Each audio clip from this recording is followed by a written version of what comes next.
there's nothing exceptional about this man, other than that he's a Christian theocratic fascist who happens to support elements of indigenous rights through his very narrow reading of the Constitution. Um, and I don't know if that's something, this is the problem, I think, with the Supreme Court itself writ large, whether it's, progressive justices or right-wing theocratic fascists, such as the majority of, or if not all of the Trump appointed federal judges on the bench right now. But I think what happens is that it also is just kind of a metaphor for American society writ large, because they're making consequential decisions over people's daily lives and we have zero input whatsoever.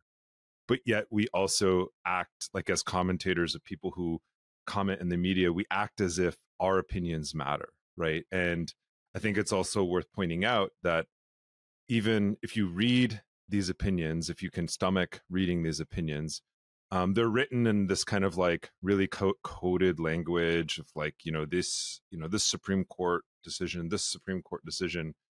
But they're also influenced by what are called friends of the court. I think it's called like amicus curiae or something like that. Doesn't matter. It's some weird Latin word. Doesn't matter.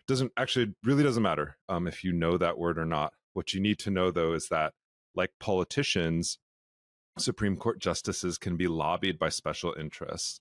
And many of the opinions that they write, they do not write themselves. They often just copy and paste legal analyses from, and it's for the left as well. So like, or for the progressive kind of bench as well, the progressive kind of legal community. So they're, they might take elements from like, let's say ACLU briefs to the court. So that's important to point out, right? That they're not some kind of like, godlike figures.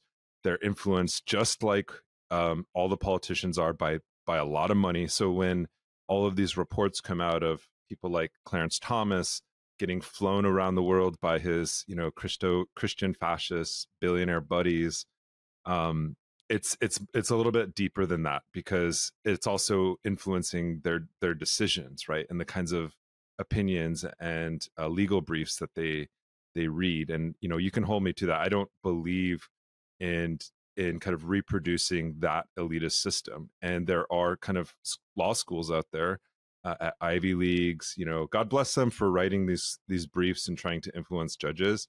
But I don't think it's a system worth replicating or reproducing into the future, because it's fundamentally at odds with basic human needs and rights, because we see how easily they strip them away from us.